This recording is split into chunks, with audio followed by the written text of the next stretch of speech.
Halo adik-adik semuanya, kenalin saya Ibu Indah, saya dosen di Prodi Keperawatan Lubuk Linggau, Poltekkes Kemenkes Palembang. Hari ini Ibu akan berbincang-bincang tentang bagaimana caranya menuliskan status obstetri. Adik-adik sekalian pasti sering mengetahui ya tentang obstetri, tentang kebidanan, dan tentang status obstetri ini sering sekali masuk ke dalam UKOM atau ujian kompetensi. Nah, bagaimana caranya supaya adik-adik tahu, supaya adik-adik bisa cepat untuk menjawab soal dan mempraktekkannya dalam kehidupan praktek baik di rumah sakit maupun ketika adik-adik menjawab soal dari dosen, terutama untuk soal-soal keperawatan maternitas. Baik, sekarang Ibu akan memberikan informasi tentang status obstetri.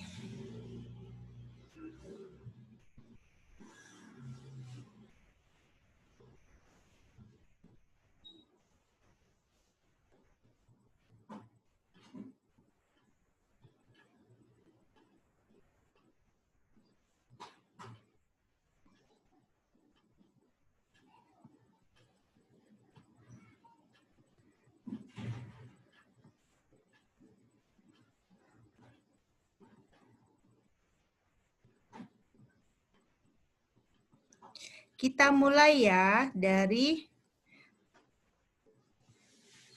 awal ya, mengenai status obstetri ya, oleh saya Ibu Indah Dewi Ridawati.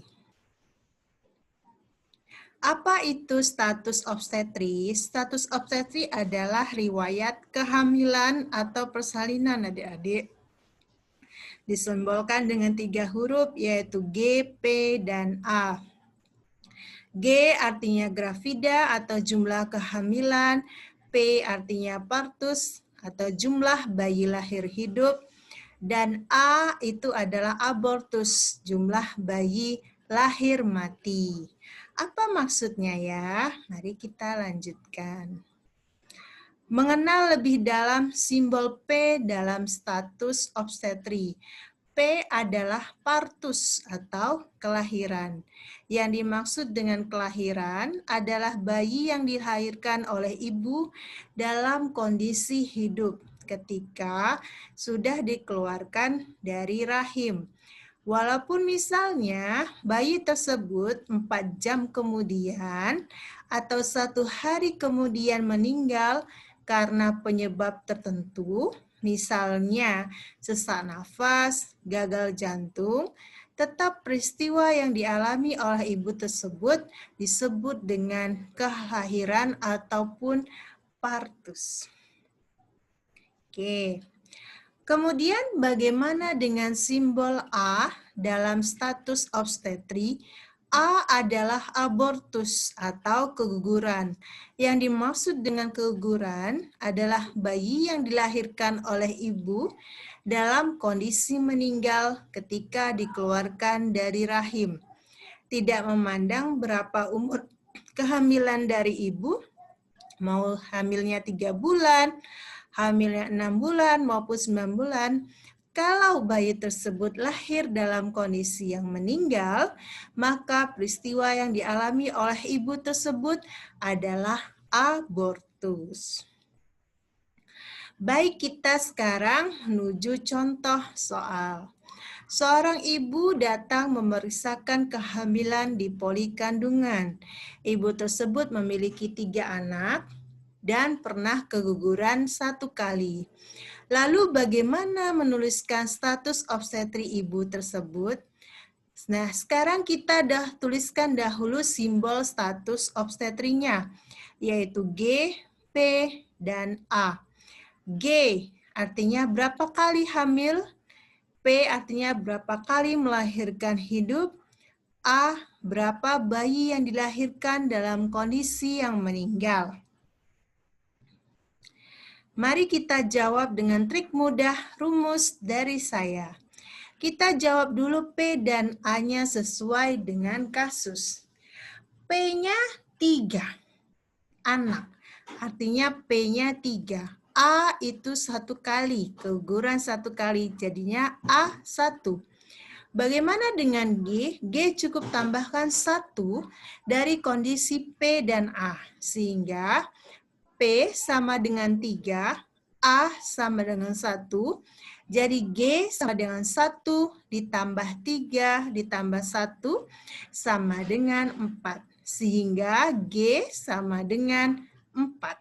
Status obstetriknya menjadi G4, P3, A1. Mudah bukan trik dari saya? Tinggal menambahkan 1 dari P dan A untuk statusnya G, kehamilan. Contoh soal lagi ya, agar adik-adik bisa menjadi lebih paham. Contohnya adalah seorang ibu datang memeriksakan kehamilan di poli kandungan. Ibu tersebut memiliki 7 anak dan pernah keguguran 3 kali. Lalu bagaimana menuliskan status obstetri tersebut? Maka kita tuliskan dahulu simbol P dan A. P7. Ibu tersebut punya 7 anak. Jadi P sama dengan 7. Bayi lahir hidup ada 7.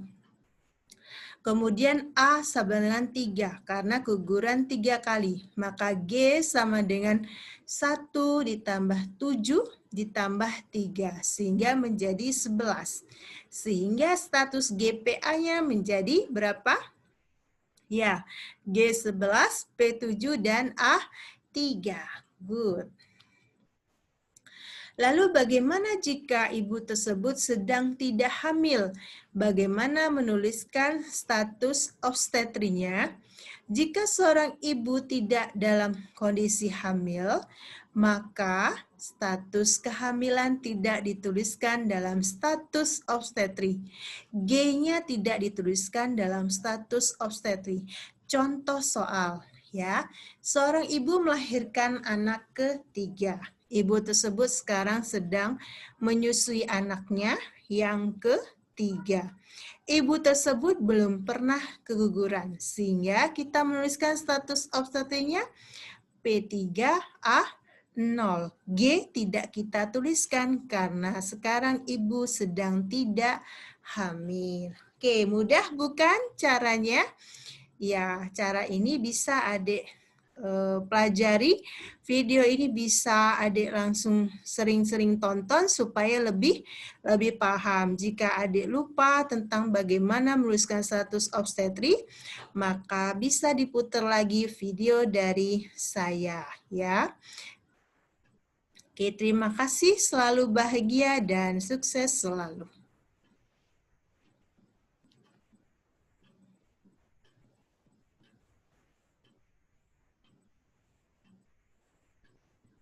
Ya, itulah ya tentang bagaimana cara kita menuliskan status obstetri.